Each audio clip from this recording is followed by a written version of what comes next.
In the era of load management, the NBA has come under a lot of fire. And I've said this before, the regular season games don't matter that much. And there is some truth to that. But if you got to watch the Lakers the last two games, those games meant a little bit. They came into the weekend a combined 0 for 3 against the Bucks and Clippers this season. Probably the two teams that are going to have to go through to win a championship.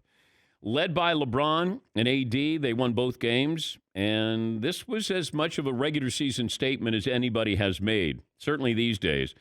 LeBron has put to rest any notion that the Greek Freak and Kawhi have passed him by. You get the sense his teammates are starting to believe that they can beat anyone. And if you look at, nobody has an answer like they do. When Anthony Davis is healthy, LeBron and AD are the best two-man team in the game. The question will be, will he stay healthy, and will they get some contributions? They had Avery Bradley, who had a big day yesterday. You're going to have that third piece contribute, and contribute consistently as you get towards the end of the regular season and the postseason. But these two games send a message. The road to the championship may run through Los Angeles, and to be more specific, running through Los Angeles through LeBron and the Lakers. It was... Mike Breen at one point yesterday said, this is fun. And it was, because it felt like it mattered. And it was really, really, competitive. But you go from beating the Bucks to then beating the Clippers, 2 days later. That's impressive. And LeBron at one point, he didn't take a shot in the third quarter. Now, his critics will probably say, oh, is he shrinking in the moment? No, he's a point guard this year.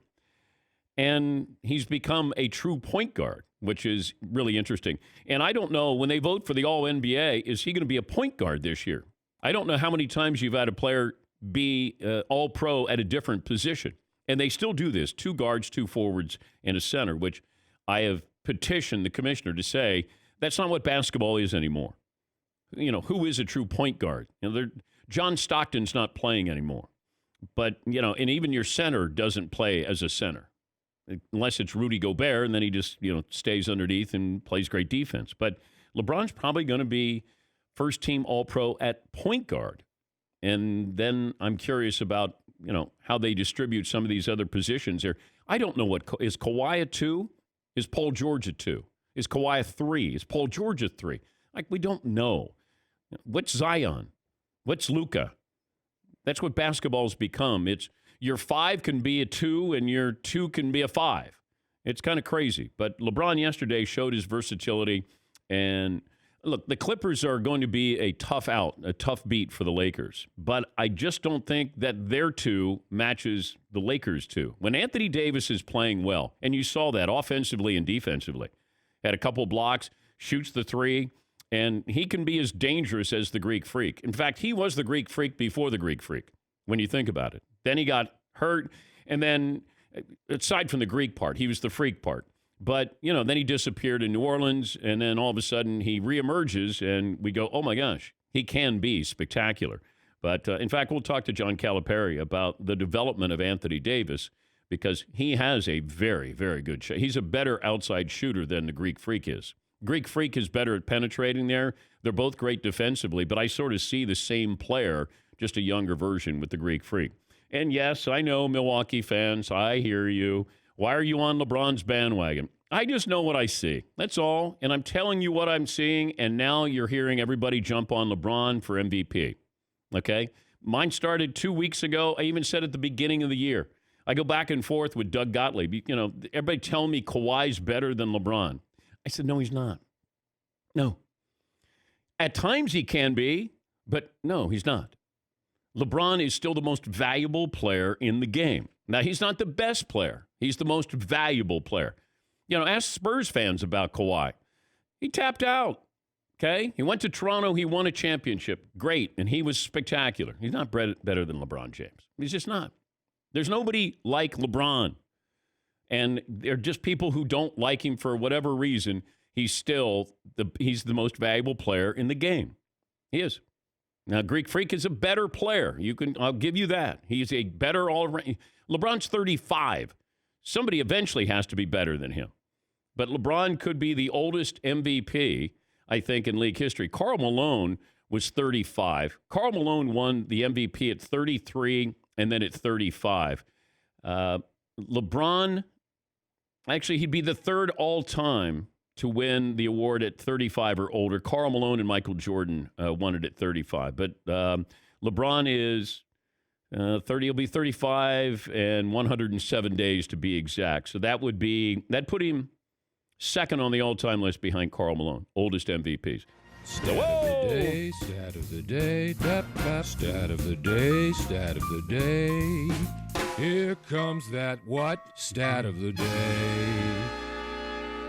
This program brought to you by the great folks at True Car. True Car. Go to True Car and build the car you want. You can compare models and options from discovery to pricing to reviews. Get everything you need with the new True Car. Score of the game. Could be the score of the game.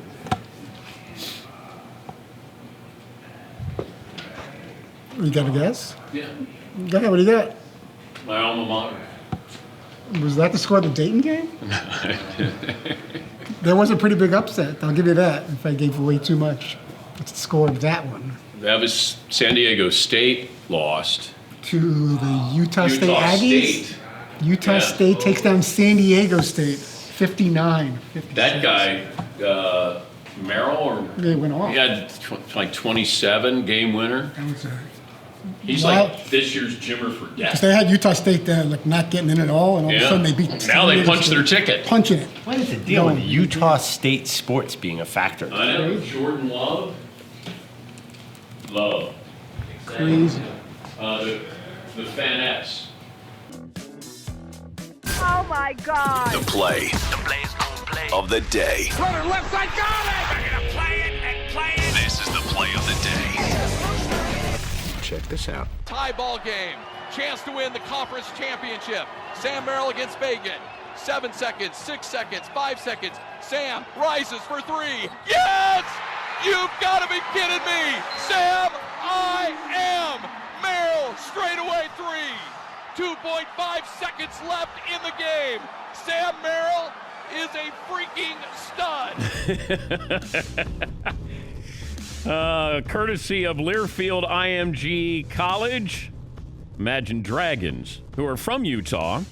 A little radioactive. Sam Merrill and Utah State win the Mountain West Conference title. Tonight, it'll be Wofford taking on East Tennessee State for the Southern Conference Championship. And they get to punch their ticket, as we like to say. Play of the day brought to you by Tecovas. Tecovas boots are handmade, full-grain leathers by world-class boot makers. Tecovas cuts out the middlemen, sells directly to you at amazing prices. Shipping and returns and exchanges, they're free and easy. Visit Tecovas, TECOVAS.com/DP. Tecovas, Western Goods for new frontiers. What's the poll question we're going with, McLovin? I put up First, not be good for you. well, like these natural peanut butters that are made like without like all these. Right, but they like it tastes like they've got sand in them. It's a fresh spoon, by the way. Jif is really good, chain national peanut butter. Really good. Really tasty, creamy. It's exactly what it's supposed to be. Crunchy is fine too. But some of these peanut butters, they taste like they're like grit or sand. I don't want to be healthy that bad. Seaton brought up maybe a road trip for the show. And I thought, okay, where are we going? And he goes, it's Salem, Virginia. I think Salem, Virginia, yeah. And I think you thought it was like Salem, Massachusetts. Well, in New England, there's like 37 different Salems, and if it's the Salem Red Sox, you're like, oh, yeah, it's got to be up here in New England somewhere. It's got to be 90 minutes away.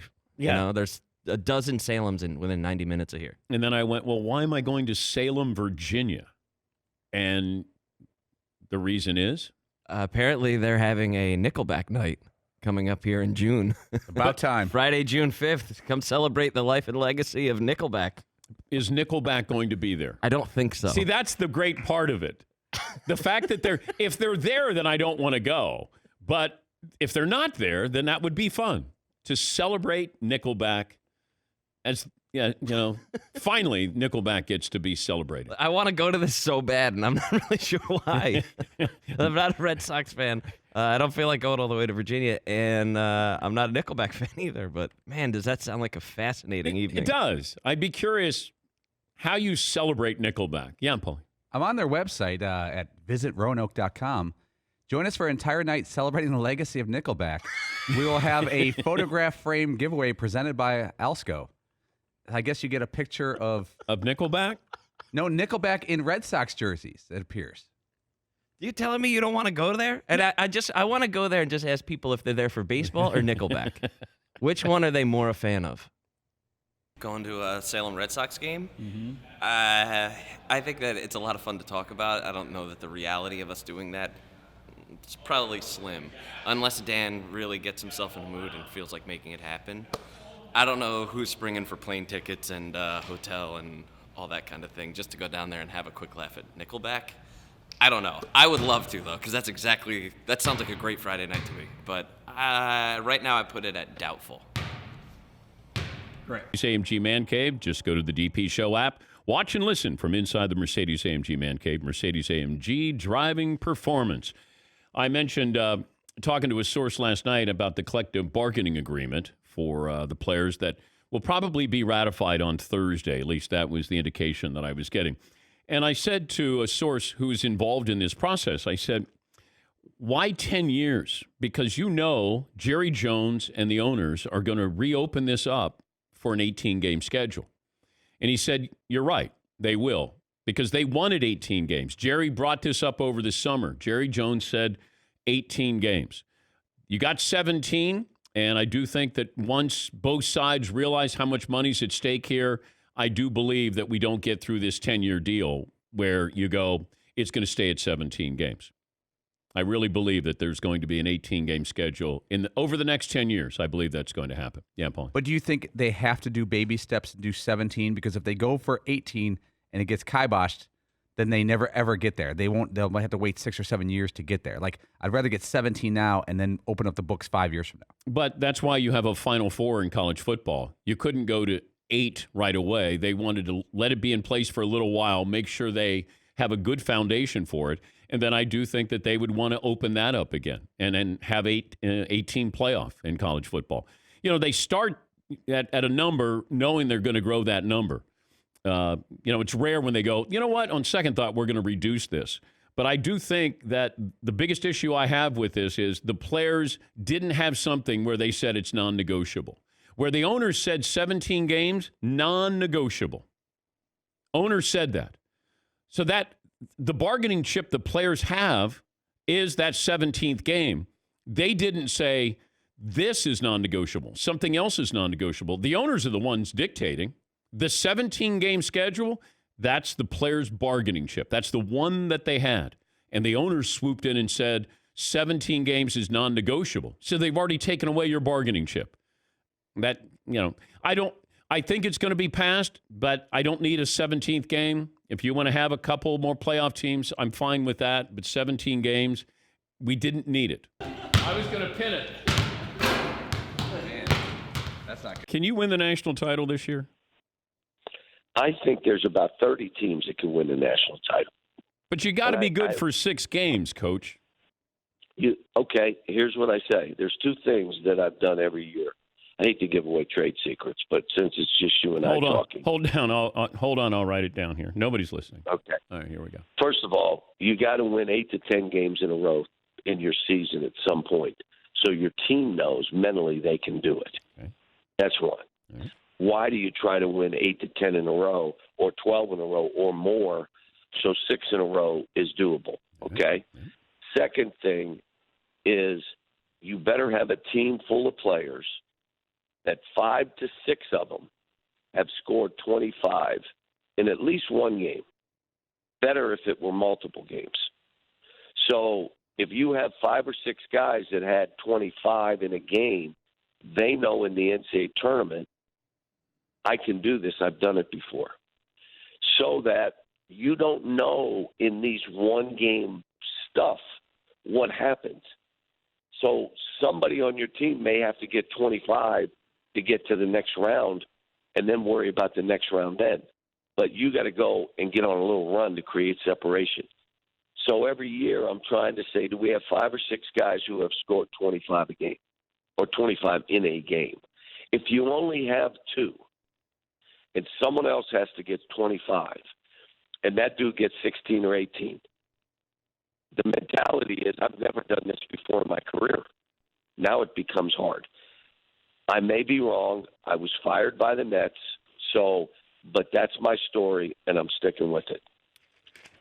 Can you win the national title this year? I think we're one of 30 teams that have a chance. All right. For the first episode of One Set, One Story with Paul Pabst, probably the last episode, John Calipari was fired by the Nets in 1999. I went to an NCAA basketball game at the Meadowlands. I happened to get really good seats. I was by myself. I got one seat. I had no friends. I sit down. All of a sudden, John Calipari, who was just fired a couple weeks earlier by the Nets, sits down at the seat right next to me. He's with a couple guys he does. Now, he kind of moves over in his seat. He introduced himself. I said, "Hey, Coach, good to meet you." And he knew, I was nobody at the time. I'm not much more now. And but he wants to make chit chat. He's a chit chat. He wanted to talk. And then all of a sudden, out of his back pocket, he pulls out a stack of $100 bills this big. And I couldn't help but look. I mean, it was this big. And I go, "What's that?" I go, "Got a big night ahead of you?" He goes, "No." He goes, "That's my per diem money from the Nets. They owed me a bunch of cash." He goes, "I went into my old office and there was an envelope full of like whatever grand of $100 bills." And we started laughing about it. And all of a sudden, he's just kind of talking about how silly it is, the per diem they get, everything. By the way, that's 2. That's 3. And he looks, and there's a guy going around, a vendor with a big thing with like little ice creams. And he goes to the vendor and goes, "Hey, vendor, come on over here." He goes, "How much to empty out your whole thing and throw them up to the section?" And he goes, "It's like $350. He goes, psh, psh, psh, psh, psh. He puts out $400 at least. And all of a sudden, John Calipari, myself, and his 2 friends start throwing ice cream sundaes to everyone in the section at the NCAA game. And I thought that was very cool, Coach Cal. Signing off. Hey, what a weekend for the Lakers, right? Okay, more important, Friday or yesterday? Absolutely Sunday. Okay. Because you're hoping and wishing that you'll face Giannis in the Bucks in the finals. That means you've, clean sweep the West. More importantly, for them to make a statement on Sunday versus the Clippers, a team you potentially could be seeing in a 7-game series. You got beat down on opening night, and people were questioning LeBron on opening night on our network. You were on the national stage once again on Christmas and lost to the Clippers. So this was a chance for the Lakers, even though it was a Clipper home game, they still play in the same building, to make a statement on a national stage once again, and they made that statement. And more importantly, I saw the role players, because people here in L.A. saying it's always going to be the Clippers because they have the better supporting cast, the better bench. Montrezl Harrell, Lou Williams. They added one of the Morris brothers. The supporting cast, people always say, is better with the Clippers. Mm-hmm. But I saw on Sunday Avery Bradley, Caldwell Pope. Those guys really step up and take it to a different level. Rondo, who's won a championship in Boston. I think those guys have been hearing those whispers, and they rose to the occasion. Yeah, I thought Avery Bradley, played a significant role yesterday, but I do think you have to find consistency that you can count on when you get to the postseason. And I said this to John Calipari in the first hour. I said, if Anthony Davis plays the way he's been playing, they'll win the championship. They'll win the championship, in my opinion.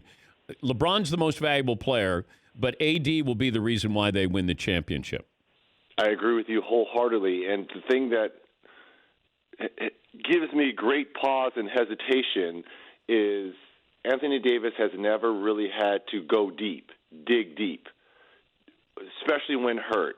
And I always feel he gets these little nagging, gets hit in the midsection or, a little bone bruise here and there where he just, you don't play through it. I'm not questioning his toughness because he's one of the toughest guys and most athletic and talented guys.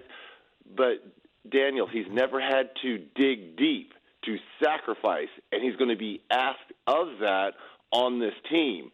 So that is my only question mark is when he gets banged up a little bit, does he have another gear to go to? Barry Bonds says baseball gave him, quote, a death sentence. My heart, it's broken. He was talking to Andrew Baggerly of The Athletic. My heart, it's broken, really broken, Bonds said. If they don't want me, just say you don't want me and be done with it. Just be done with it. He's got 2 more chances on the ballot. I think they're telling you that they are done with you.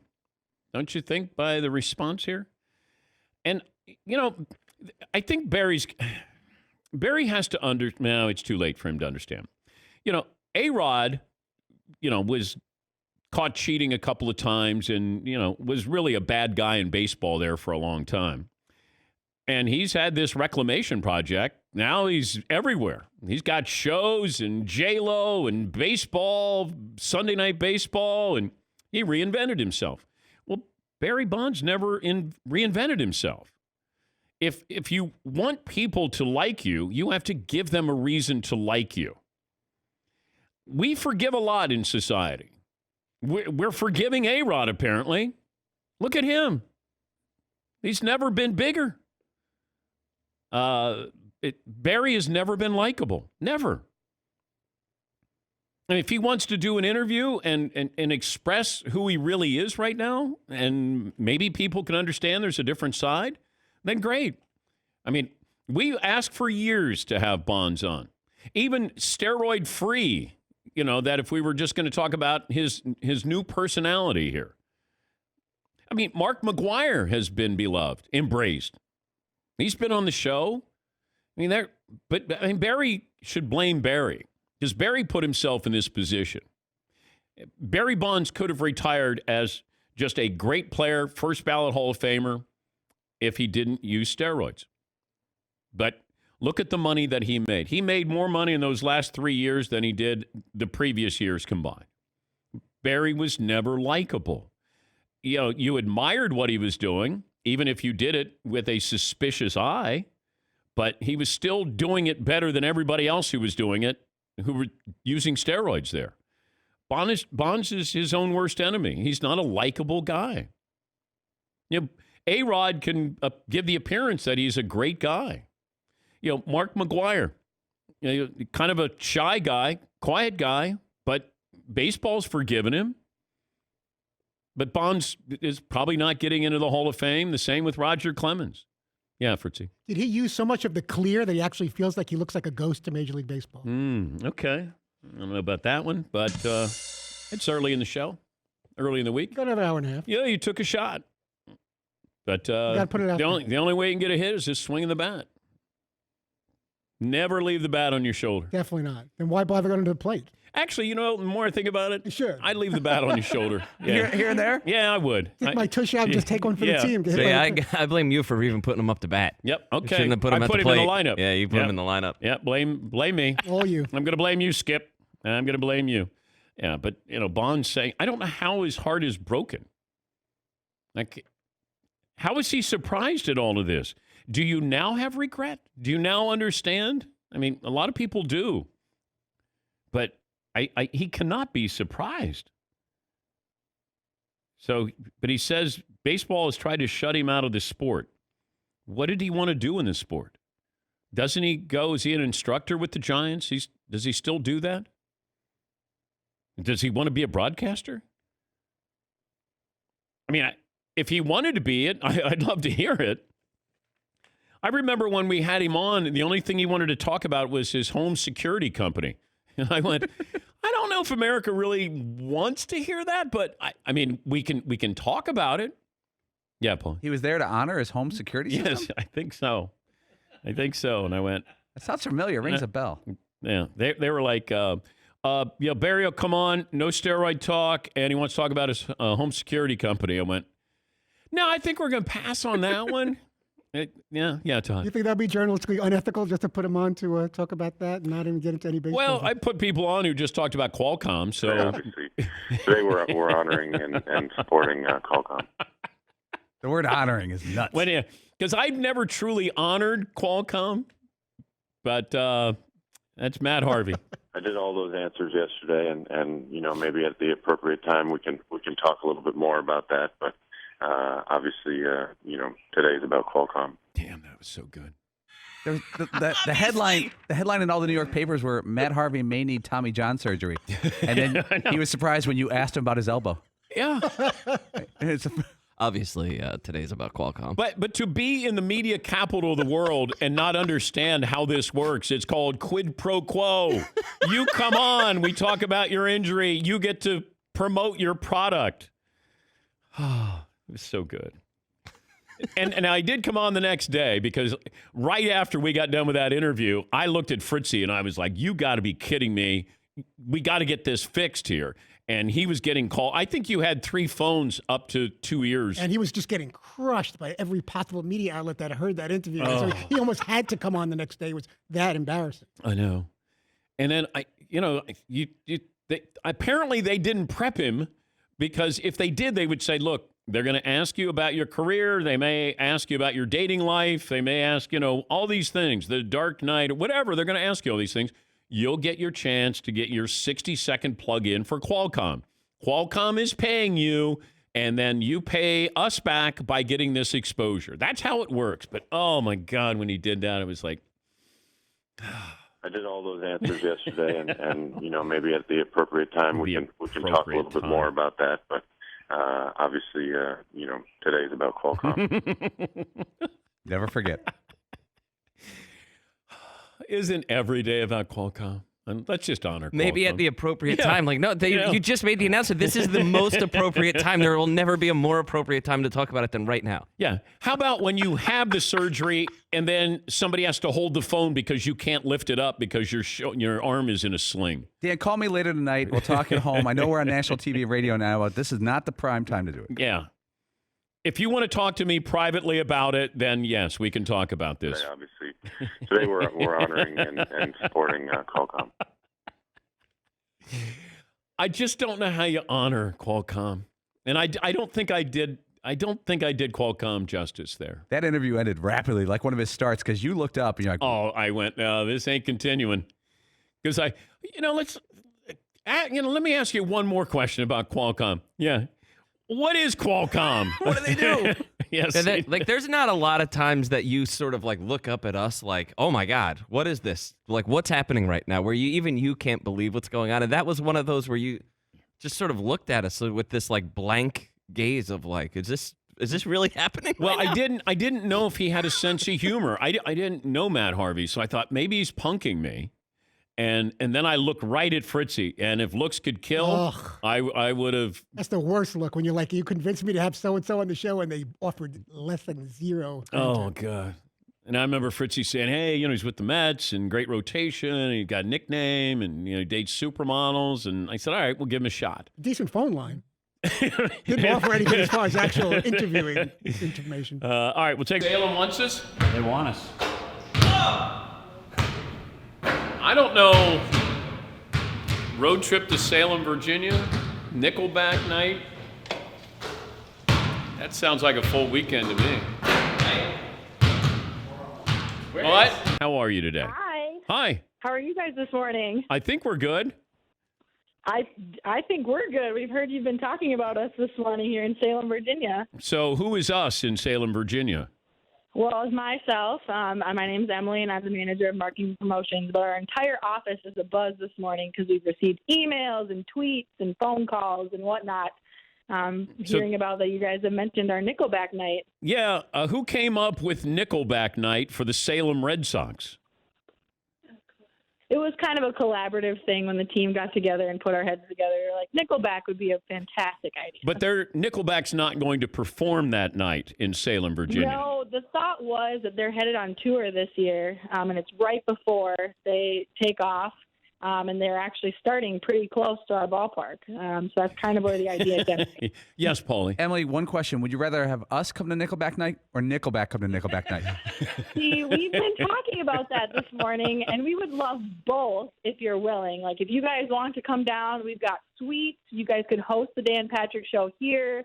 We would serve all the beer that you want. Like, we'd take care of you. Okay. Well, what we need, Emily, is we need a Salem Red Sox jersey to put on display in the man cave. All right. So right. We'll start the negotiations there, and then we'll work our way up or down. But stay in touch, Emily, and we are strongly considering Nickelback night with the Salem Red Sox. I think it's in first week of June. But thank you for calling in, Emily. Absolutely. Have a wonderful day. Yeah, that was Seton O'Connor is the one who said Nickelback night in Salem, Virginia. Who's up for it in the early part of June? Yeah, I saw it on Facebook. Somebody had posted it, and I was like, "Is this real? Is this a real thing, Nickelback night?" And it feels like something we need to be at for some reason. I can't explain why I'm being. It's like a calling. Really? Yeah, we need to be. Where there. do we fly in to get to Salem, Virginia? It's like it's less than 2 hours. Well, I know, but we have to. Probably Washington, D.C. Yeah, I'm trying to figure out where we. It's like right there. We Like fly into Salem? The Roanoke. Roanoke, of yeah. course. Yeah, we could fly in there. Fritzy, what'd you learn today? If LeBron continues to be LeBron and AD can stay consistent and healthy, you say the Lakers will win the NBA title. If Anthony Davis continues to play this way, I think they'll win the title. That's still a big if, though. McLevin? Justin Robinson, my best of the weekend. Sorry, Fritzy. Not nice. Not cool. Seton O'Connor, what did you learn today? Nickelback night. It's a thing. Oh, yes. Paulie? I had the feeling Nickelback's to be opening up for us in a couple months.